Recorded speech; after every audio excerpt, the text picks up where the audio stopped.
Hey guys, it's Will here. I just want to talk about calorie density, calories in and out as far as losing weight. So over the past few years, I've gotten quite a few questions about, people that are stuck on a plateau or they can't lose any more weight. And so the way I look at things is mostly from a calorie density point of view. So different foods have different calorie densities. I'll put a chart up here. I'm also going to link to a video that Jeff Novick did, who's a registered dietitian, and it's over an hour long and it goes into a lot of detail. But basically, at the low end of the scale is fruit, and then you have vegetables, and then you get into potatoes, rice, beans, pasta. It goes up from there. At the higher end, you've got nuts and seeds, and the highest is oil. Obviously, with animal products, you're going to be fairly high with the saturated fat, with the fat and the protein, and like if you look at the meat, chicken, fish, stuff like that.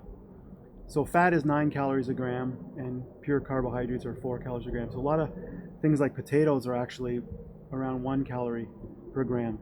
So that would be like 400 or 500 calories a pound.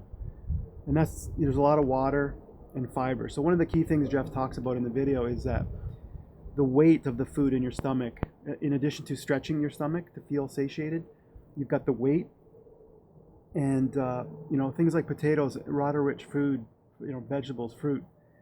And so what I found is I need a certain amount of starch to be satiated. But after 3 years in getting fairly lean, eating until I'm full, one of the things you can do is reduce the caloric density of the food. So you can look at the food you're eating and look at the calorie density. So one of the reasons people lose weight when they go to a starch-based diet is if you cut out oil, it's cutting out quite a bit of calories from your diet because oil's in the sauces. It's cooked. You cook your vegetables with oil, and so it's a big factor. And so one of the things you can do is to lower the caloric density of what you're eating, even if you're eating a starch-based diet, is to add in vegetables or fruit. And these are water-rich, fiber-rich food. They provide the bulk. And so, I'm pretty much a traditionalist. One of the reasons I created all these recipes are comfort food, the pizza, pasta, tacos, burritos, and pancakes, waffles, all the stuff that, I loved eating and most people love to eat. I just tweak them. And so with pasta, I was pretty traditional. I just have sauce with pasta pretty much, maybe I fry up some green peppers and onions and garlic.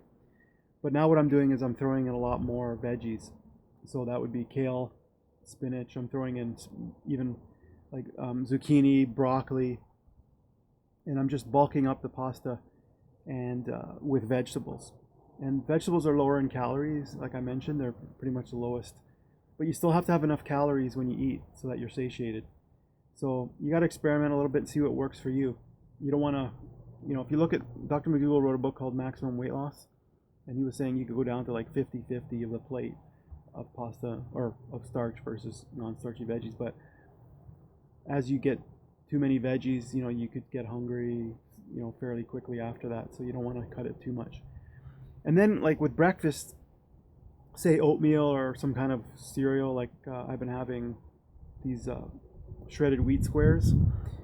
Those are higher in calorie density than any kind of dry cereal because there's not a lot of water. That's why they're called dry goods. And so you have to be a little bit careful with dried cereal. Oatmeal is great because it swells up with a lot of liquid. But the dry cereals, what I do is I add fruit, and berries and stuff like. So I add blueberries, strawberries. I usually put a banana in there, and so that can be very filling and lots of water and fiber in the fruit, as well as getting your starches in through the cereal or the oatmeal. So experiment adding more veggies and fruit to your starches. If you're not doing anything like a starch-based diet, which is potatoes, rice, beans, oats, pasta, if you're not doing anything like that, and you're still consuming animal products, you want to cut those out. You want to cut out the animal products, the oil, a lot of the processed foods like the chips, a lot of snack food, cheese, dairy, all that kind of thing is really high in fat and calories. Now there are people who, in experiments, scientific studies done with people who've lost weight on all sorts of different diets, but these are calorie controlled. So, for example, if you eat, a higher fat diet, you could still lose weight depending on what your calories in and out are. So you've got your basal metabolic rate, which is the energy required to just function, your brain, your muscles, and then you've got your activity level, and that's usually balanced with what you're eating. So many people have lost weight eating higher, like eating fat in their diet, but like higher fat diets. But usually you have to manage your portions because like Jeff Novick says in this video, that nuts and seeds aren't necessarily bad or should 100% be avoided, but it just increases the likelihood of weight issues if the more fat you add to your diet. You can still have nuts and seeds and avocado, depending on where you're at. Some people like to avoid it at the beginning until they get to a certain weight, but you have to experiment if you start adding it in and see what happens. I've personally found that eating some fat here and there, like overt fats, peanut butter, avocado, here and there is not a problem. But I was pretty strict earlier in the game. So if what happens a lot of times, people start adding in fats and then the weight starts creeping up again. Obviously you got to look at restaurants and a lot of like I said, the junk foods and the snack foods as well, because they can be higher calorie density. Doesn't say you can't eat any of that stuff, but just be aware of it. So like in my case, the majority of my diet is a very low calorie density, like with starches from 500 to 600 calories a pound, potatoes and pasta, down to vegetables. And just to mention pasta, a lot of people think pasta is fattening, and it's actually not. It's actually in the same general calorie density as potatoes, because, and this is whole wheat pasta and stuff like that. It's because it swells up with water when you cook it. So it's a little more processed. Obviously, potatoes, rice, beans are kind of oats and that are preferred. They're not processed very much, if at all. But even though pasta is somewhat processed, as Jeff says in the video, it's kind of one of the exceptions where when you cook it, it swells up. So you can actually eat pasta and still be lean without like massive amounts of exercise.